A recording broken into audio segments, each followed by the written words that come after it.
Selamat pagi sahabat Kristiani, dimanapun Anda berada.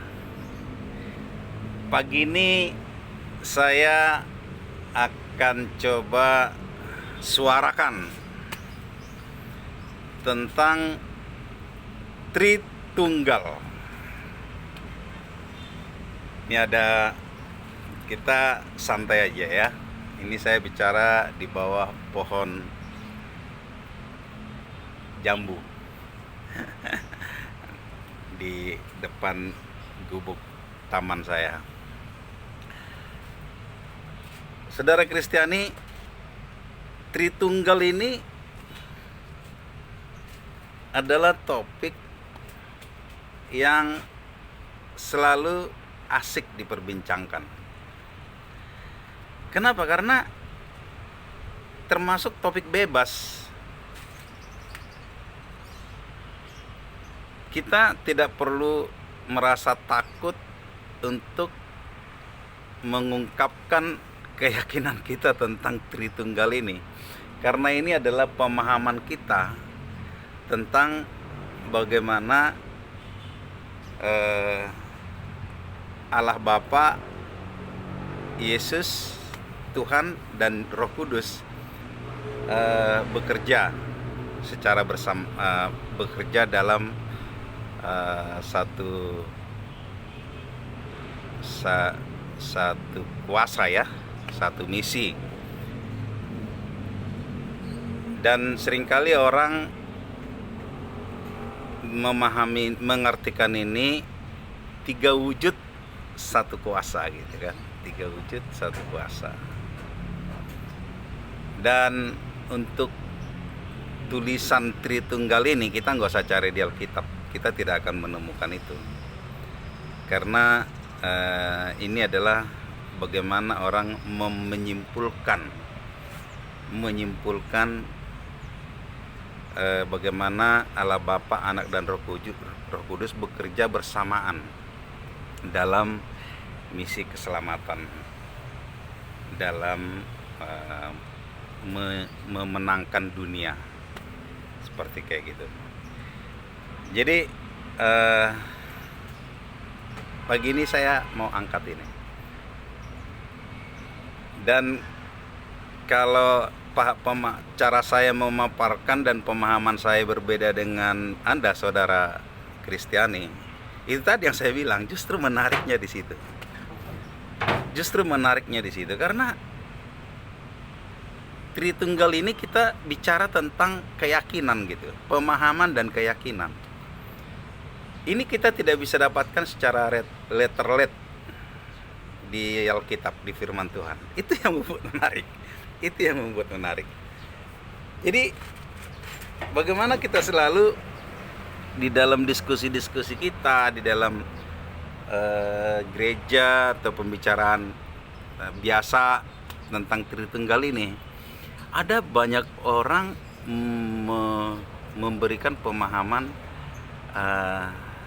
ada banyak perbedaan lah di dalam setiap orang memberikan pemahamannya.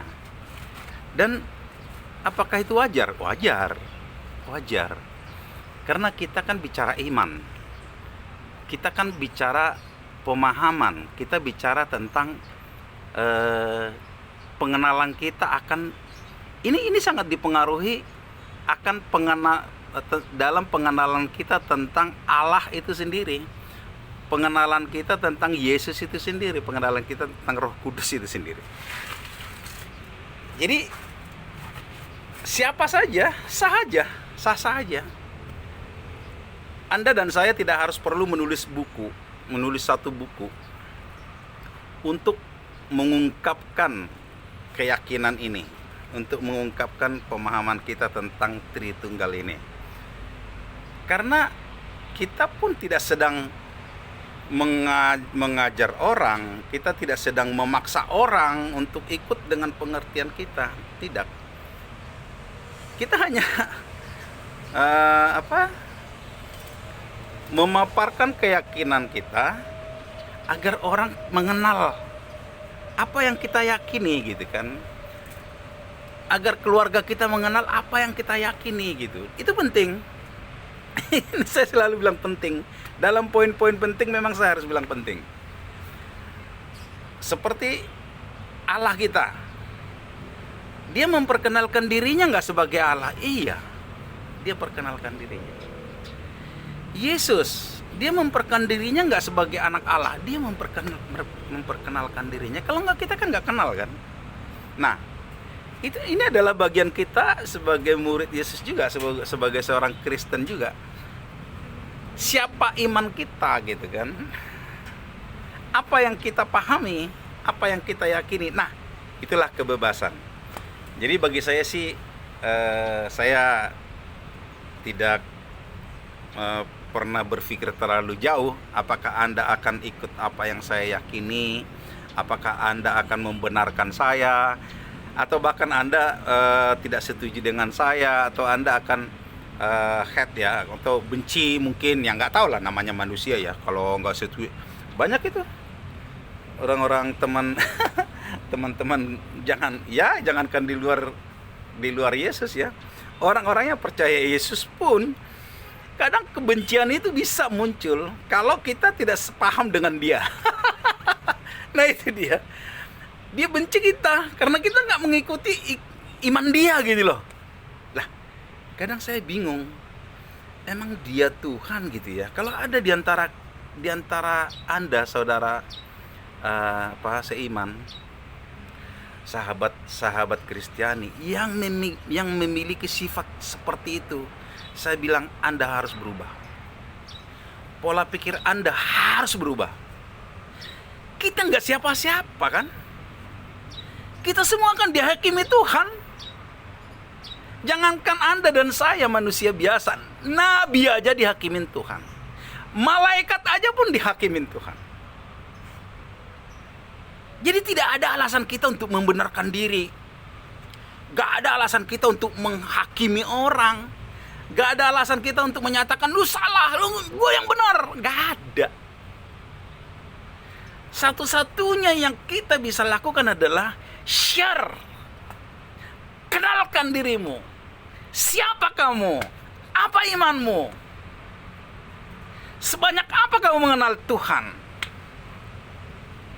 Mudah-mudahan ada orang yang setuju dengan kita, ada orang yang termotivasi dengan kita, ada orang yang mau melihat oleh karena keyakinan kita, oleh karena apa yang kita paparkan, ada orang yang terinspirasi untuk mencari Tuhan. Itu saja. Anda semua tahu, sahabat Kristiani, Yesus pun melakukan itu. Yesus tidak pernah memaksa orang untuk, ini adalah suara kebenaran gitu kan. Waktu di Yesus dibaptis kan ada itu kan. Bagaimana Allah bilang, inilah anak yang kukasihi, kepadanya lah aku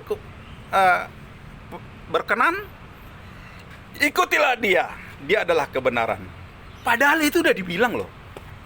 Allah sudah bilang bahwa Yesus itu adalah kebenaran. Tapi itu pun Yesus tidak pernah maksa orang. Kalau orang gak ikut dia akan marah. Gak ada. Nah ini yang kita harus contohin gitu, sikap itu gitu. Jadi sebagai pemberita firman Tuhan, kita suarakan iman kita, suarakan keyakinan kita. Semoga ada yang terinspirasi dan ada keinginan mencari Tuhannya tentunya, karena dia harus mencari Tuhannya secara pribadi. Ya, oke. Baik, kita kembali ke topik. Terlalu panjang ya? Ya nggak apa-apa. Ini kan kita ngomong-ngomong. Ini kan hanya santai-santai. Saya begini, sahabat Kristiani, saya tidak mau membuka ayat. Tapi yang saya bicarakan adalah firman Tuhan. Kenapa saya nggak mau buka ayat? Karena nanti kesannya saya berkhotbah kan. Saya bukan pendeta. Saya bukan pendeta. Dan saya tidak sedang mengkhotbahi siapa-siapa gitu kan. Tapi saya akan selalu, dalam keyakinan saya ini, saya akan selalu ambil cuplikan firman Tuhan gitu. Bila diantara Anda sahabat Kristiani merasa itu ada di mana gitu kan? Itu yang Guan Manik suarakan itu ya, yang ini ada di firman mana, di buku mana. Nah, itu chat di itu. Bisa di komentar, nanti saya akan jawab secara pribadi. Kalau itu kan udah berbeda ya, karena Anda yang tanya, saya akan pertanggungjawabkan bahwa itu adalah dari firman Tuhan. Tapi kalau seperti ini, ya, nanti sampai ke depan pun, saya hanya bicara tentang apa yang ada di hati saya, di pikiran saya, tentang dan apa yang saya yakini tentang topik yang kita sedang bicarakan. Nah, kita sekarang akan bicara tentang Tritunggal tadi. Bagaimanakah kita memahami ya? Bagaimana Allah bekerja, Yesus bekerja, Roh Kudus bekerja. Sewaktu penciptaan dunia, penciptaan bumi dan segala isinya, bahkan termasuk penciptaan manusia ya, yang dilakukan secara langsung tangannya sendiri. Yesus itu tidak membutuhkan siapa-siapa. Allah itu tidak membutuhkan siapa-siapa. Jadilah ini, jadi. Lalu dia berfirman lagi nih, jadilah ini, jadi. Jadilah itu, jadi. Nggak kemudian dia menciptakan dengan karya tangannya sendiri, membuat manusia Adam dan menghembuskan nafas kepada karya ciptaannya itu. Itu yang pertama, kita bisa lihat bagaimana Allah bekerja. Nah, di situ belum ada Tritunggal, iya kan? Masih ada single, tunggal, yaitu Allah sendiri. Lalu kemudian kita lihat juga bagaimana Allah bekerja sendiri ya. Nah, itu dalam air bah Nuh. Itu Allah, ya itu anak cantik saya tuh lewat, gak apa-apa, dia lewat aja. Bagaimana air bah Allah pun kerjakan secara sendiri dengan kuasanya. Wah, itu dia nggak butuh siapa-siapa. Air hujan turun dari langit, mata air muncul dari tanah selama 40 hari 40 malam. Wah. Dan tahu bagaimana air menguasai bumi kan? Kita tentu tahu dong, 150 hari. Wah, itu pun masih tunggal. Maksudnya Allah belum memperlihatkan ada seseorang yang dia butuhkan untuk melakukan semua itu. Itulah dia berkuasa. Nah, ini hebat nih. Jadi kalau kita mau mengenal Allah dari sisi kuasanya, nah kita harus masuk di sini. Kita harus masuk di sini. Bagaimana dia bilang, jadilah ini, jadi. Wah. Jadilah ini, jadi. Air hujan turun. Gak tanggung-tanggung, 40 hari 40 malam. Mata air meluap. Inilah, kalau kita mau melihat sehebat apa sih kuasa Allah itu. Di Matius 28, Yesus mengungkapkan satu pernyataan. Dia bilang gini, kepadaku telah diberikan segala kuasa di bumi dan di sorga. Kuasa itu mau seperti apa? Inilah gambarannya. Inilah gambarannya. Dia berkuasa penuh atas surga dan bumi dan semua segala isinya. Itulah yang Yesus miliki sewaktu dia bicara di Matius 28. Jadi Tuhan kita nggak kaleng-kaleng ya. Dia sama dengan Bapanya di surga. Nah, itu dia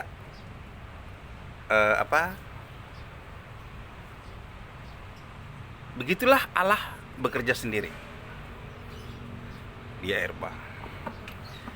Lalu kita mulai lihat, sejak kapankah Allah membutuhkan, sejak kapankah Allah membutuhkan diam di sana. Sejak kapankah Allah membutuhkan manusia? Nah, setelah Allah mulai bersuara, menyampaikan misinya, keinginannya, hatinya melalui nabi-nabi. Dan itu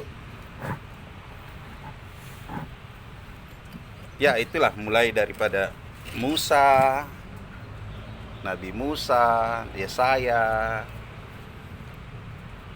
Yeremia, seperti itu ya. Sebentar. Oke. Maaf, agak terganggu. Sahabat Kristiani, ini video saya selalu saya selalu saya langsungin ya. Saya sebenarnya bisa ngedit ini segala macam, tapi saya mau, karena kan Anda mau tahu sebenarnya hati saya juga kan. Jadi tidak ada yang direkayasa di sana, maksudnya tidak ada yang diperbaiki. Memang apa yang kenal kita bilang, apa yang keluar dari mulutmu itulah yang ada dalam hatimu, kan seperti itu. Jadi saya akan bicara apa aja yang saya pahami gitu kan, apa aja yang ada di hati saya. Karena saya juga nggak sedang mau mencari subscribe, saya nggak sedang mencari uang. Ya kalau suatu saat memang channel ini disenangi banyak orang, ya puji Tuhan. Tapi dengan saya boleh bicara di YouTube seperti ini, bagi saya itu udah cukup. Baik.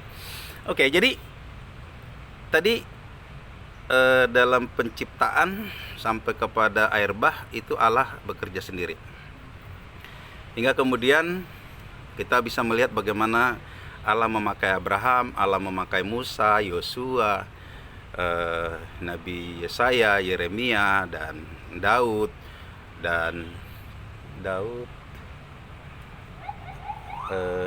kurang tahu ya. Tapi saya merasa Daud yang punya hati yang baik buat untuk Tuhan gitu. Daudnya yang punya hati yang luar biasa untuk Tuhan.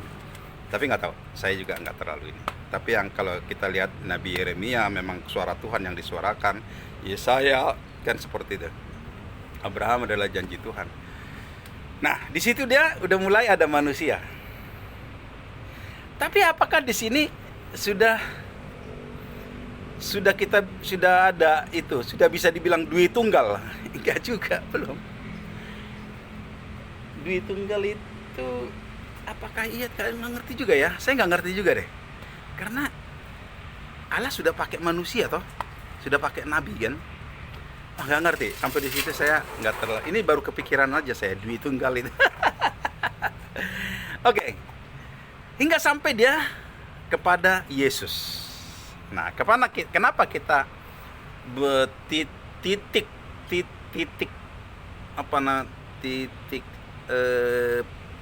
seperti intinya dari pembicaraan kita ada di Yesus? Karena memang Yesus inilah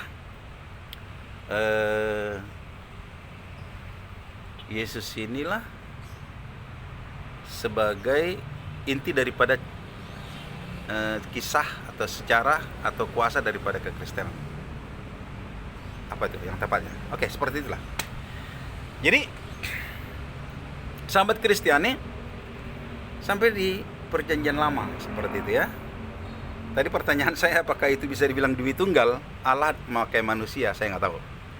Kita bisa memahami sendiri. Dan saya pikir pun kalau saya bilang pun itu dui tunggal, Anda semua nggak bisa protes. Karena memang Allah dan manusia itu bekerja sama.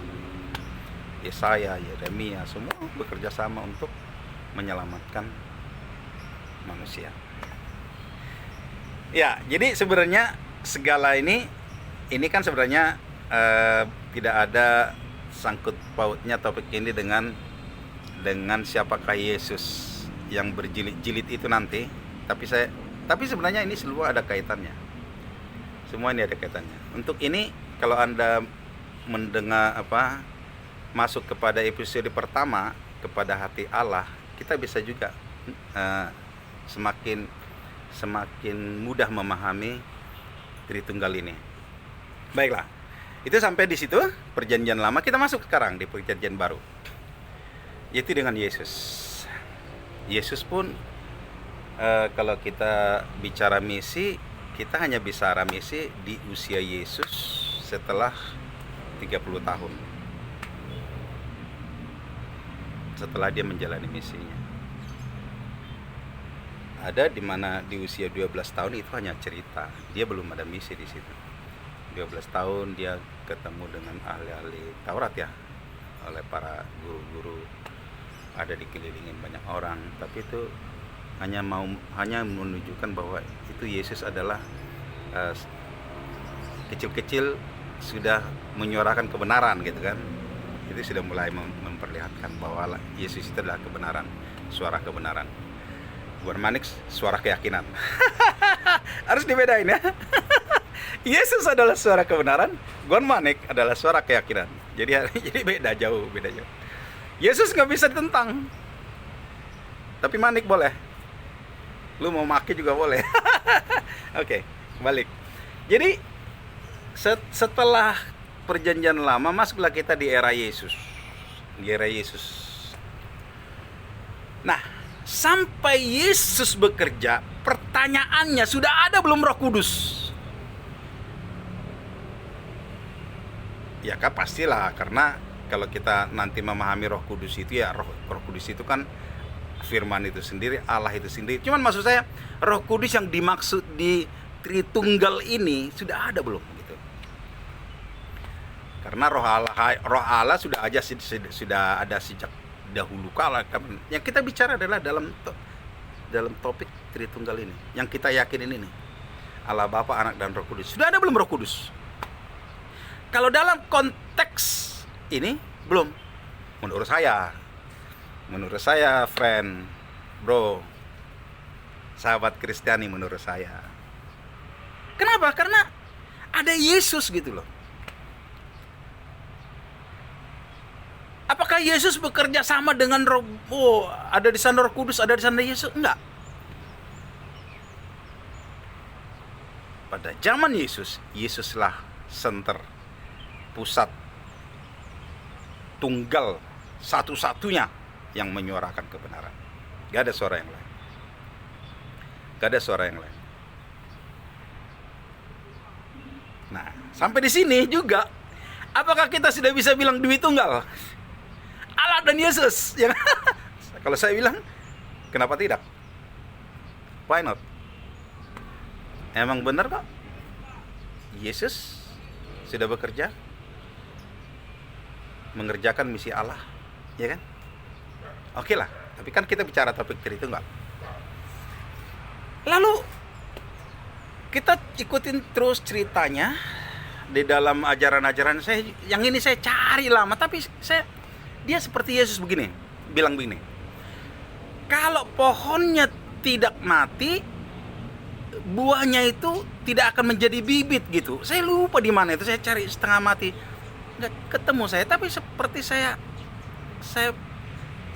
ada pernah dengar itu, saya baca itu di mana. Jadi artinya kalau Yesus tidak mati, ya Yesus ajalah yang akan menjagai manusia ini.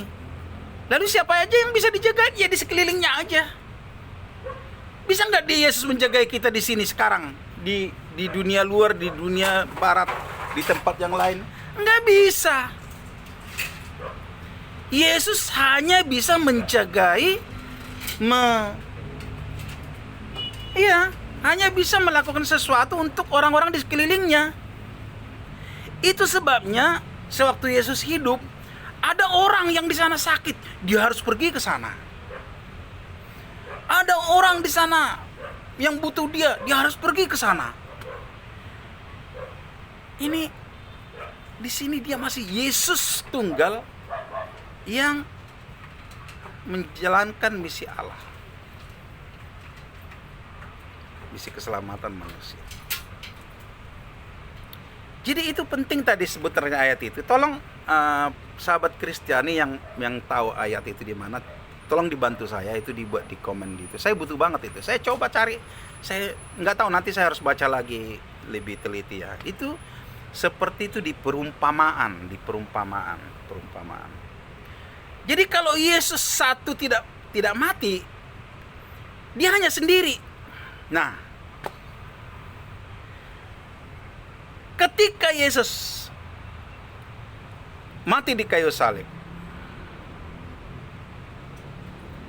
dikubur dan bangkit ke sorga, dia bilang, aku akan meninggalkan penggantiku kepadamu. Nah, di situ dia. Jadi Yesus itu bisa hadir di hati setiap orang gitu loh. Yesus itu bisa menjadi sebanyak apa manusia yang membutuhkan dia. Ketika dia sudah menjadi roh, ketika dia sudah bangkit dari kubur dan dia naik ke surga, dia meninggalkan rohnya yang kudus. Dan itulah yang sehingga terjadi Tritunggal, Allah Bapa, Yesus, dan Roh Kudus. Apakah semua ini bekerja secara bersamaan? Aku bilang enggak. Mereka bekerja memiliki satu misi yang sama, tetapi mereka bekerja pada waktu dan kondisi yang dimana harus bekerja gitu. Lalu sekarang Yesus kan sudah nggak ada. Yang ada adalah rohnya. Lalu yang bekerja sekarang siapa? Roh Kudus, rohnya Yesus. Nah, seperti itu. Rohnya Allah, roh Yesus, roh Allah, itu samalah. Kita nggak bisa bedain itu kan. Karena Allah, kalau di Matius itu kan jelas, segala kuasa di surga dan di bumi sudah diberikan kepada aku. Artinya kita nggak bisa memisahkan kekuasaan mereka ini, keberadaan mereka ini. Mereka adalah satu. Jadi mereka, maaf, Allah Bapa dan Yesus ini sedikit agak ini ya bahasanya agak pasaran, nggak apa-apa. Jadi seperti itu. Jadi kalau Anda tanya saya apa pengertian Tritunggal, ya itu dia.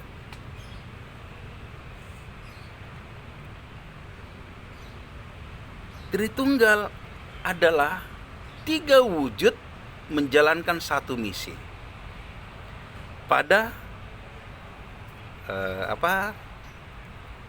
pada wewenang masing-masing ya, atau pada kekuasaan masing-masing, apalah itu. Tapi baik Allah, baik Yesus, bagi Roh Kudus, satu tujuannya, yaitu menyelamatkan Anda, saya, dan semua sahabat Kristiani, bahkan semua manusia di bumi ini. Seperti yang di Yohanes 3 ayat 16, Allah tidak ingin ada satu kematian dari setiap manusia di dalam dosa. Nah, itu hati Allah.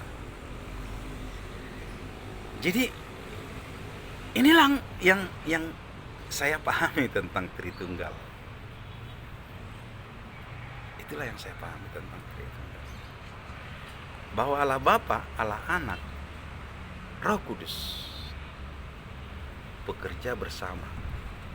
Bekerja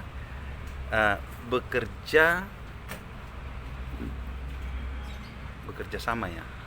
Bisa juga sih bekerja sama untuk menjalankan misi keselamatan. Seru ya? Itu keyakinan loh. Itu keyakinan loh. Kamu sahabat Kristiani mau bilang, lah kamu ngarang, ya nggak apa-apa ngarang. Tapi ada yang nggak, kalau ada yang menyalahi, boleh juga. Kan Anda dan saya harus sering membangun.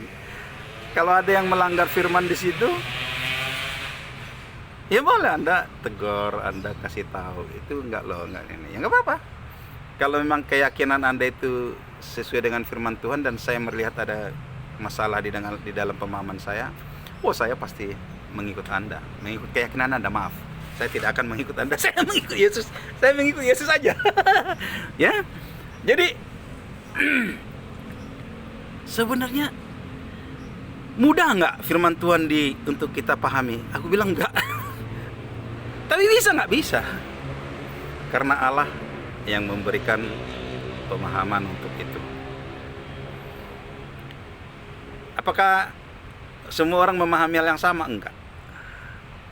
Karena Allah tidak membuat satu garis otoritas, garis kamu harus ikut ini, kamu harus mengartikan ini. Tidak. Allah kita tidak seperti itu. Bapak kita nggak seperti itu. Bapak kita tahu ya tadi di penciptaan, jadi ini. Tapi ketika dia berhadapan dengan kita anak-anaknya, dia sangat lembut. Dia sangat penuh kasih. Dia nggak pernah memperlihatkan bahwa dia yang punya kuasa. Allah tidak pernah memperlihatkan kekerasan, kekuasaan. Ya di zaman kita ya, di zaman Yesus ya. Kalau di zaman dulu ya Yesus, Allah lakukan itu. Di zaman Nuh tadi yang saya cerita. Terus di zaman di Sodom dan Gomora, Allah lakukan itu juga. Tapi di zaman Yesus tidak. Kita harus bersyukur hidup di zaman ini. Zaman kasih karunia. Zaman yang penuh dengan kasih. Sama dengan Anda dan kita semua ya. Sehebat apapun kita di luar sana, dia jenderal mengatur 1.000, 5.000 orang, dia bisa patuh. Tapi ketika dia sama anaknya, dia tidak akan pernah bilang, oh ini jenderal, lu harus ikut saya. Nggak begitu kan. Nah seperti itulah kira-kiranya yang saya pahami tentang Tuhan kita. Jadi bangga nggak punya Allah? Bangga dong. Bangga nggak punya Yesus? Sangat. Jadi inilah yang saya merasa Tritunggal itu adalah mereka bekerja bersama, tapi tidak bersamaan ya. Tapi tidak bersamaan untuk misi keselamatan manusia. Apapun itu muaranya pasti ke sana. Apa yang dilakukan Yesus, apa yang Allah firmankan, apa yang Roh Kudus hari ini mengajar kita adalah bagaimana membuat kita ada di dalam kebenaran agar kita suatu saat ke surga. Selamat. Ya, seperti kerinduan Allah Bapa kita di surga. Dia ingin kita bersama dengan dia di sana. Wih, keren banget. Oke. Saudara Kristiani, sahabat Kristiani di seluruh Indonesia. Itulah ya, yang saya pahami tentang Tritunggal. Semoga bermanfaat. Semoga bisa membantu Anda. Semoga apa yang saya nyatakan keyakinan saya benar. Semoga benar. Kalau tidak benar, ya udah. Saya kan tinggal berubah aja. Iya kan? Oke. Selamat pagi sahabat Kristiani. I love you. Aku mengasihi kamu. Selamat beraktivitas. Tuhan memberkati. Amen.